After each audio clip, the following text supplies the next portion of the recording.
घर पे मटके को माथे पे उठाया, पूरा घी से भरावा देसी घी, कितने महीनों की मेहनत करके और चलने लगा। रास्ते में चल रहा है वो, काफी दूर तक था गांव उसका, सेठ जी का घर दूर था। जा रहा था, रास्ते में जाता जाता वो सपने देखने लगा। कई लोग सोते हुए सपने देखते हैं, कोई जागते हुए सपने देखते हैं कभी कभी। रास्ते में चल रहा है, दोनों हाथ से मटका पकड़ा हुआ है और रास्ते में चलता चलता सोच रहा है, हे परमात्मा कितना बढ़िया काम करा तूने, कितना अच्छा काम दिया, इतना बढ़िया काम आया कि इतने सारे पैसे मिल जाएंगे। इतना सारा घी लेकर के सेठ जी के पास जाऊंगा तो कितना सारा पैसा मिलेगा। फिर चलता चलता सोच रहा है, इतना सारा पैसा मिल जाएगा, फिर इतने सारे पैसे से मैं करूंगा क्या। अभी पैसा नहीं आया ना, पैसा आया नहीं है, पैसा आने की चिंता पहले लग गई। अब बताइए पैसा कितनी चिंता देता है।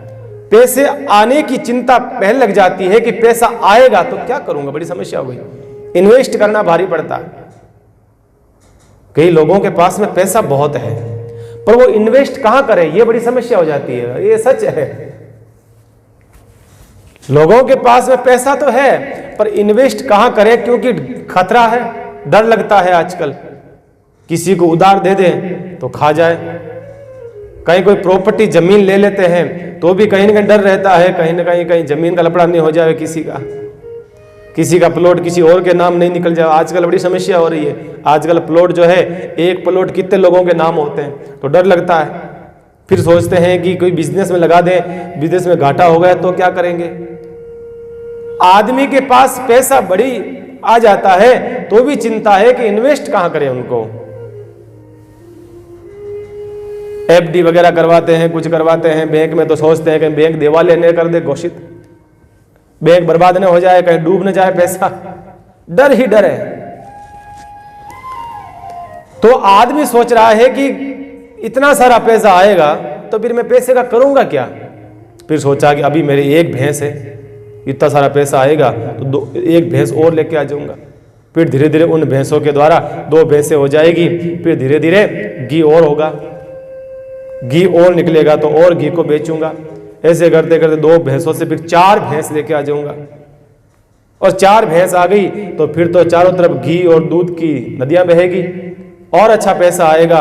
उन पैसों से और पैसा कमाऊंगा, 8-10 भैंसें लेके आ जाऊंगा, 10 भैंसें लेकर के आ जाऊंगा। फिर नौकर की जरूरत पड़ेगी। वो आदमी सोचता जा रहा है, चलता जा रहा है। फिर सोचा कि नौकर की जरूरत पड़ेगी, चलो 2 आदमी रख लूंगा,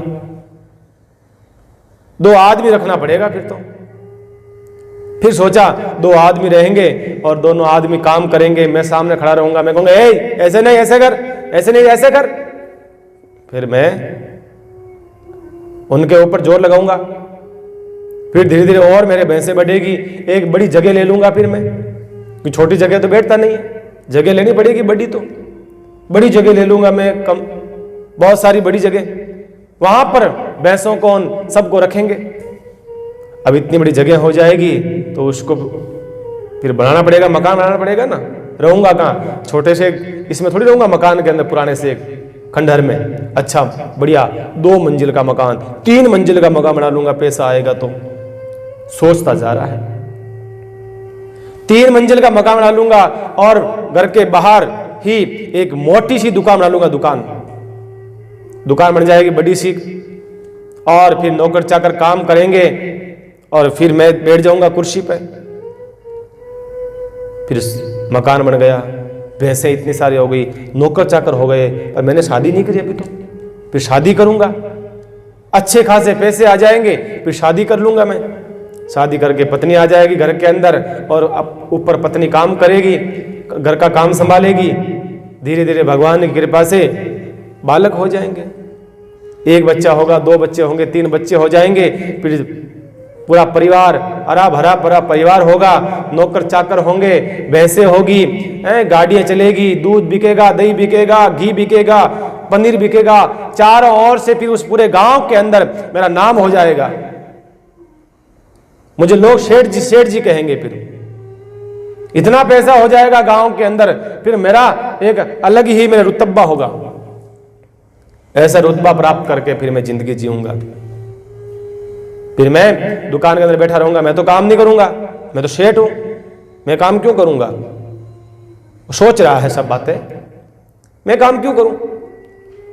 और नौकर पूछेगा, सेठ जी ये काम, ये दूध कहाँ भेजना है, सेठ जी उसको दूध कहाँ से लाना, ये क्या करना, सब मैं बातें करता रहूंगा उनको। फिर ऊपर से भोजन बन जाएगा, मान लो भोजन के लिए तैयार हो जाएगा, तो पत्नी फिर मुझे भोजन के लिए बोलेगी, छोटे वाले बच्चे को भेजेगी, जा पप्पू तेरे पापा को बुला के ला। पर वो पप्पू आएगा, मेरे सामने ग्राहक होंगे 5-10, पप्पू आगे कहेगा, पापा पापा भोजन बन गया, भोजन तैयार है, मम्मी बुला रही है। मैं कहूंगा, बेटा आ रहा हूं, जा बस आ रहा हूं, मैं ये ग्राहक को निपटा के आ रहा हूं, मैं ऐसा बोलूंगा। फिर वापस 5-10 मिनट होगी, फिर उसकी मम्मी वापस भेजेगी, बबली को भेजेगी, अब की बात छोटी वाली छोरी को, वो आएगी, पापा पापा भोजन तैयार है, मम्मी बुला रही है, खाना खा लो। फिर मैं कहूंगा, बेटा आ रहा हूं, रुक जा बेटा, बस थोड़े से ग्राहक और हैं, आ रहा हूं बेटा, आ रहा हूं, ऐसे बोलूंगा मैं। फिर सबसे छोटी वाली बच्ची, वो चिंकी को उसकी मम्मी भेजेगी, जा बेटा तेरे पापा अभी तक नहीं आए, जा बुला के ला। वो चिंकी आएगी, पापा चलो ना, मम्मी यहाँ बुला रही है, खाना खा लो ना। मेरे को गुस्सा आ जाएगा, मैं कहूंगा आ रहा हूं, बोल तो दिया, गुस्सा आ जाएगा मेरे को। मैं कह रहा हूं ग्राहक सामने खड़े हैं, कितने सारे काम है मेरे को समय कहाँ है, बहुत बिजी हूं, मैं ऐसा कहूंगा और मुझे गुस्सा आ जाएगा। एक थप्पड़ की जोर से उस चिंकी को लगाऊंगा और वो रोए। जैसे ही उसने जोश ऐसे हाथ फिर घुमाया और हाथ तो लगे हुए थे मटके के ऊपर, हाथ जैसे छूटा और वो मटका धड़ाम से नीचे गिर पड़ा। वो मटका गिर गया और सामने से सेठ जी आ रहे थे। सेठ जी ने एक थप्पड़ और रखी उसको। अरे कहा, मूर्ख पागल आदमी, कल मेरी छोरी का ब्याह है और घी चाहिए मुझे, और तूने पहले ही घी को पूरे को खराब करके बर्बाद कर दिया, पूरा घी तूने। क्या करूंगा अब मैं, मेरा ब्याह बिगड़ जाएगा पूरा का पूरा। उस आदमी ने हाथ जोड़े और कहा, सेठ जी आपका तो ब्याह ही बिगड़ी, मारो तो पूरा घर बिगड़ गो, मारो मकान बिगड़ गयो, मारो परिवार, मारा व्यापार, सब कुछ बर्बाद हो गया। मैं तो कहां से कहां पहुंच गया था, आपको तो एक बेटी को ब्याह बिगड़ी। कहने का मतलब यह है भाई, ये सपने देखने से कोई अर्थ नहीं है। ये सपने कोई भगवत प्राप्ति कराने वाले सपने नहीं हैं। इस प्रकार के सपने में कोई अर्थ नहीं है। और सपने कौन देखता है? शरीर।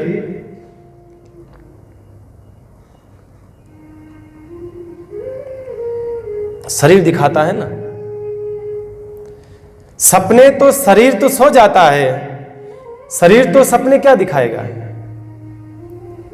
निचेष्ट हो जाता है वो शरीर। सपने मन दिखाता है।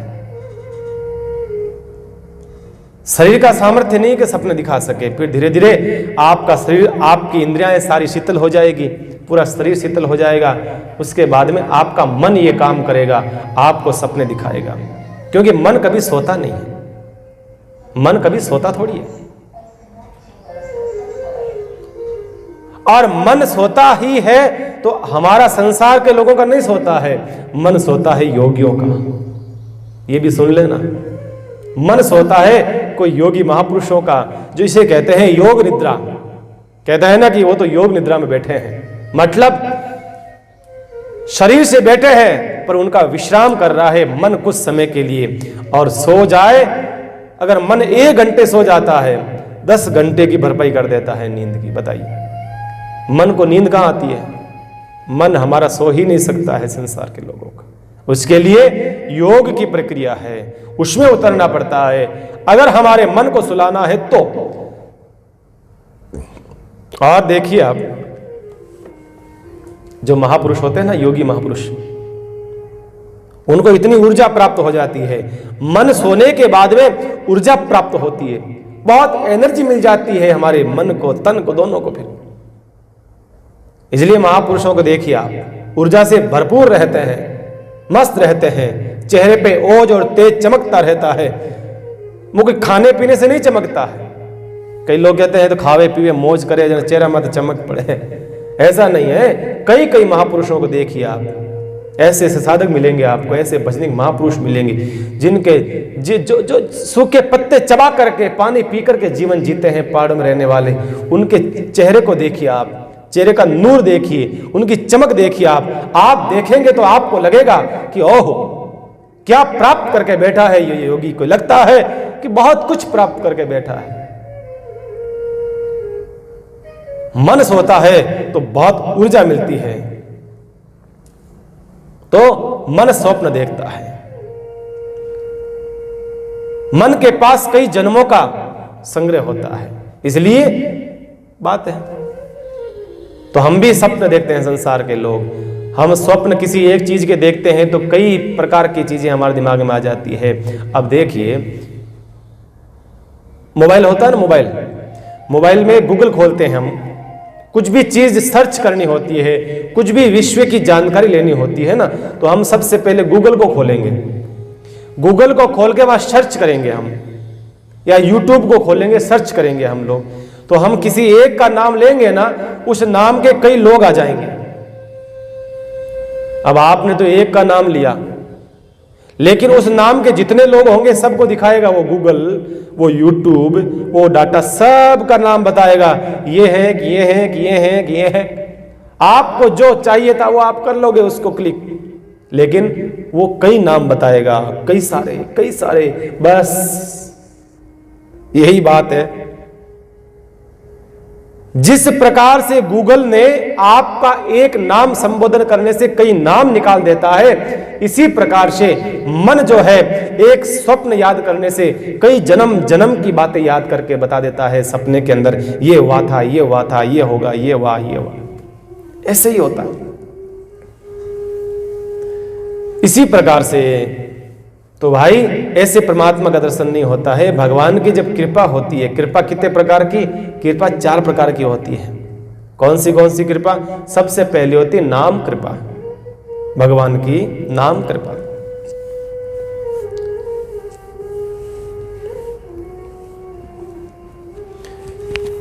भक्ति के पथिक से पहला प्रश्न यह होता है कि तुम भैया नाम जप कितना करते हो। सबसे पहला प्रश्न होता है कि आप नाम जप कितना करते हो। नाम जप में ताकत है, नाम जप का प्रभाव है।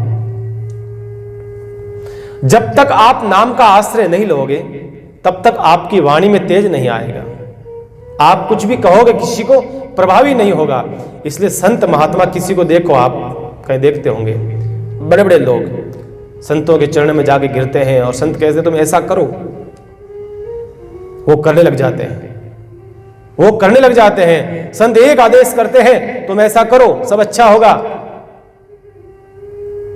और वो होता भी है, क्योंकि वाणी का प्रभाव है, वो नाम की कृपा है। नाम साधन करते करते उनकी वाणी प्रभावी हो जाती है, उनकी वाणी के अंदर ताकत आ जाती है, वाणी में तेज आ जाता है। वही काम थाकी लुगई कहवे तो कोई करे, घरवाली कह देता वो काम करो, कोई करे, कोई कौन करे। वाणी में तेज कहां है? इसलिए कहा है नाम की कृपा होनी चाहिए परमात्मा की। आप धीरे धीरे नाम साधन करते करते, आप भजन करते करते, आप नाम कृपा होने लगी भगवान की। फिर आपको रूप, भगवान के रूप माधुर्य दर्शन होगा, फिर लीला, फिर धाम। ये 4 कृपा होती है। नाम कृपा, रूप की कृपा, लीला की कृपा और चौथा धाम की कृपा। मीराबाई जी को तीनों दर्शन हो चुके थे। मीराबाई ने 3 दर्शन तो कर लिए थे, और 4 कृपा में से मीराबाई जी को नाम की कृपा हो गई थी, मीराबाई जी को रूप की कृपा हो गई थी, अब मीराबाई को लीला की कृपा होने जा रही है। वृंदावन जा रही है ना, भगवान की लीला की स्थल दर्शन करेंगे, फिर मीराबाई जी को धाम का दर्शन हो जाएगा। सीधी द्वारिका जाएगी और भगवान के द्वारिका देश समाहित हो जाएगी और वो धाम कृपा हो जाएगी। ऐसे ही साधक के जीवन में ये होना चाहिए। देखिए, कक्षा एक का विद्यार्थी 12वीं क्लास में बैठ जाए तो क्या वो 12वीं में क्या पढ़ाया जा रहा है वो समझ पाएगा? नहीं समझेगा, क्योंकि वो 12वीं कक्षा है और वो पहली कक्षा का विद्यार्थी है। 12वीं कक्षा की समझ में नहीं आएगी। इसी प्रकार से आप भगवत प्राप्ति, भगवत धाम की यात्रा करना चाहते हो, दर्शन करना चाहते हो, तो सबसे पहले आप यहां से शुरू करिए। आप नाम की कृपा, रूप की कृपा, लीला की कृपा होना जरूरी है, फिर भगवत दर्शन होगा। आपकी शुरुआत कहां से हो रही है, ये बड़ी बात है। मीराबाई जी ने शुरुआत कर दी। मीराबाई चल रही है श्री धाम वृंदावन की ओर, बढ़ती जा रही है, बढ़ती जा रही है। मीराबाई ने पुष्कर का त्याग करा, पुष्कर से रवाना होती है, विदा होती है मीराबाई, और अपनी दासियों के साथ, अपनी जो दासियां थी चंपा, चमेली, केसर आदि, इन 7 के साथ में सब चलती है। और मीराबाई नंगे पैर चल रही है। मीराबाई के चप्पल नहीं पहने हैं आज। दासियाएं कहती है, अरे मीराबाई आपके लिए पालकी की व्यवस्था कर देते हैं, आपके लिए रथ बुलवा लेते हैं, कोई व्यवस्था कर देते हैं, आप पैदल चलोगी थक जाओगी। मीरा ने कहा नहीं नहीं, मैं चप्पल भी नहीं पहनूंगी, मुझे ठाकुर के तक पहुंचना है, यात्रा करनी है। इस प्रकार से मीरा धीरे धीरे चलने लगी। मीरा तो इतनी पागल हो गई ठाकुर से मिलने के लिए, वो पेड़ों से पूछने लगी, अब कितना दूर है वृंदावन, अब कितना दूर है वृंदावन, अब कितना दूर है। कभी कभी लिपट जाती, पेड़ों से लिपट जाती, आलिंगन करती, उनसे चर्चा करती, ऐसे जा रही है, लिपटती जा रही है। मीराबाई ठाकुर से मिलने की इतनी आतुरता है मीराबाई को, पूछो मत, बस चली जा रही है मीराबाई।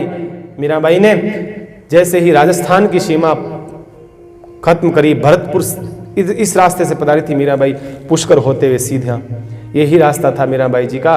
तो भरतपुर आदि जो सीमा आती है उत्तर प्रदेश की, उस सीमा भरतपुर को क्रॉस किया, वहां से जब आगे निकलती है मीराबाई जी, और फिर तो मथुरा की धरती आती हुई दूर से दिखने लगे हैं मथुरा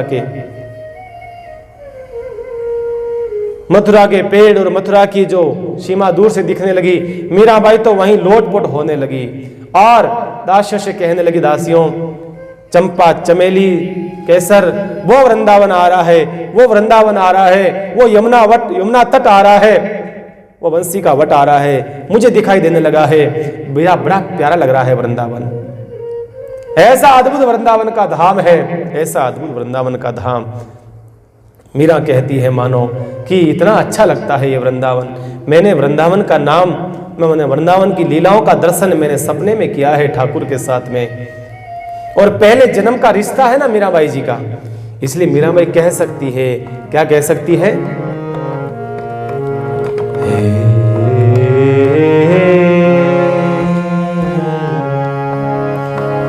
लागे वृंदावन को आली माने, लागे वृंदावन को,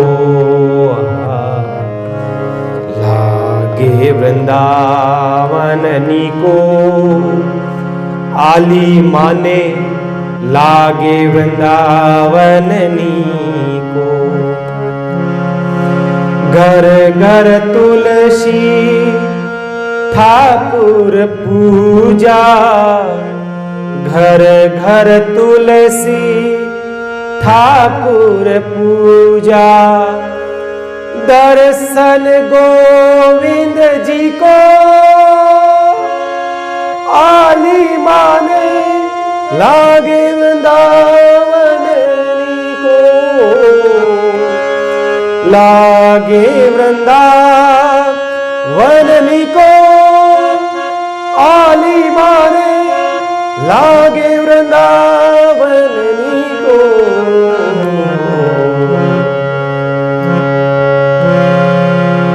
निर्मल नीर बहत यमुना में, निर्मल नीर बहत यमुना में, भोजन दूध दही को, भोजन दूध दही को, लागे वृंदावन नीको, आली माने लागे वृंदावन नीको।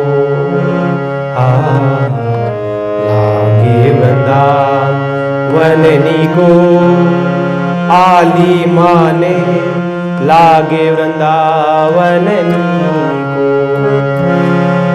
रतन सिंहासन आप विराजो, रतन सिंहासन आप विराजो। मुकुट धरियो तुलसी को, मुकुट धरियो तुलसी को। आली माने लागे वृंदावन नीको, आली माने लागे वृंदावन नीको। लागे वृंदावन नीको, आली माने लागे वृंदावन नीको। कुंजत कुंजत फिरत राधिका, कुंजत कुंजत अरे फिरत राधिका। शब्द सुनते मुरली को हो, शब्द सुनत मुरली को। आली माने लागे वृंदावन नीको, आली माने लागे वृंदावन नीको। लागे वृंदावन नीको, अरे आली माने लागे वृंदावन नीको। मीरा के प्रभु गिरधर नागर, मीरा के प्रभु गिरधर नागर। भजन बिना नर फीको, भजन बिना नर फीको। न भजन बिना नर फीको। आली माने लागे वृंदावन नीको, लागे वृंदावन नीको। आली माने लागे वृंदावन नीको।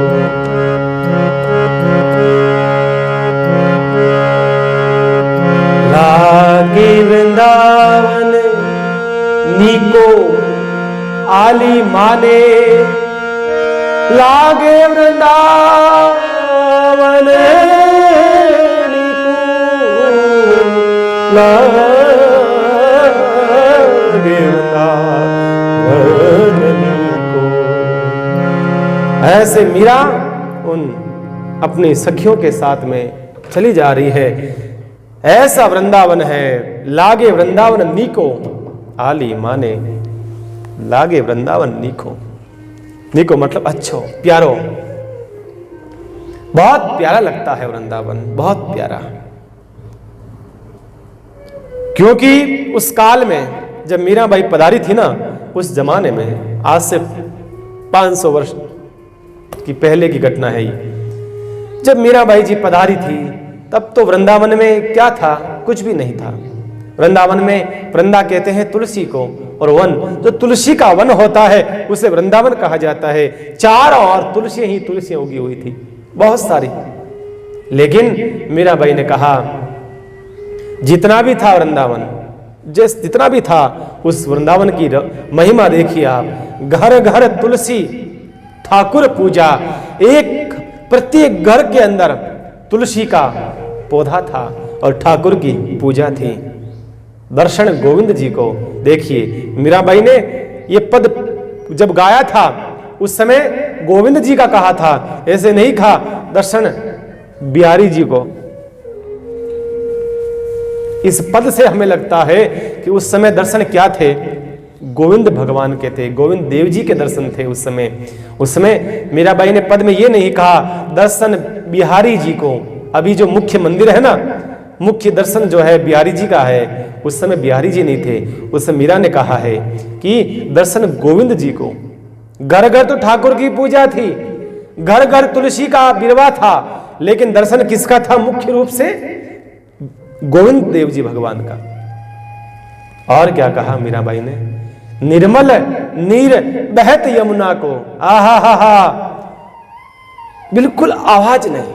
देखिए आप, यमुना जी इतनी शांत है, आप पास में बैठ जाइए, आपको आवाज भी नहीं आएगी। यमुना जी इतनी शांति से अपना प्रवाह चलाती रहती है यमुना मैया। निर्मल नीर बहत यमुना को। और भोजन दूध दही को, शुद्ध भोजन है। घर घर ठाकुर की जो पूजा होती है ना, उसी का प्रसाद दूध दही माखन का भोग लगता है ठाकुर जी को, वही प्रसाद भक्त लोग रहते हैं। रत्न सिंहासन आप विराजो, मुकुट धरियो तुलसी को। प्रभु आपका तो वृंदावन में कहना ही क्या, आपके तो वृंदावन के अंदर तो आपके मुकुट भी तुलसी मैया का होता है ना। मानो तुलसी जी विराजमान रहती है आपके तो पास में। रत्न सिंहासन आप विराजे हुए हैं।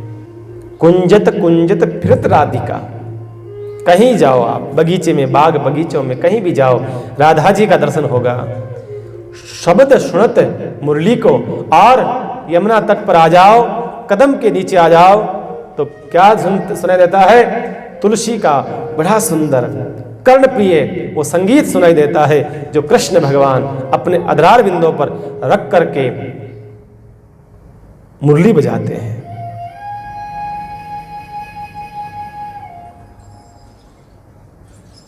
मीरा कहती है, चंपा ऐसा वृंदावन है, इतना प्यारा वृंदावन है ना। मीरा के प्रभु गिरधर नागर, भजन बिना नर फीको। भजन के बगैर आदमी किसी काम का नहीं है, आदमी में कोई रस नहीं है। भजन नहीं करता है, सत्संग नहीं करता है, वो आदमी किसी काम का नहीं है। मीरा कहती है जो भजन नहीं करता है ना, वो नर किसी काम का नहीं है।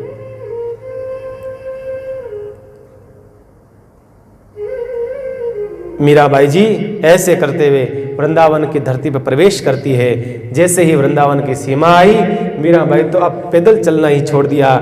मीराबाई तो अब लोट पोट होने लगी।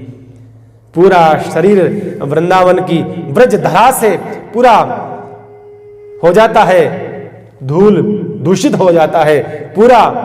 मीरा का देह और मीरा लोट पोट हो रही है, लौटती जा रही है मीराबाई। कभी पेड़ों से लिपट जाती है, कभी वृंदावन के पत्थरों से लिपट जाती है, कभी किसी से बात करती है, कभी पक्षियों से बात करती है, कभी गायों से बात करती है। कहाँ है ठाकुर, कहाँ है ठाकुर, ऐसा दर्शन करती हुई मीरा मानो मदमस्त हो गई। मीरा वृंदावन की भूमि पे जाते ही, क्योंकि वो भूमि है प्रेम की भूमि। देखिए भूमि का बड़ा प्रभाव पड़ता है, भूमि का बड़ा प्रभाव पड़ता है।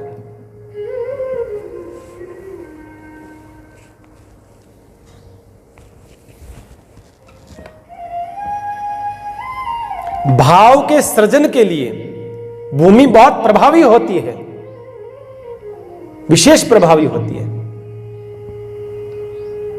मीराबाई जी इस भूमि पे आते ही पूरी भर गई, प्रेम से पूरी भर गई। आतुरता के साथ में भगवान से मिलने के लिए भाग पड़ी और भगवान दर्शन करती है मीराबाई जी। सीधा किसका? सीधा गोविंद देव भगवान का दर्शन होता है।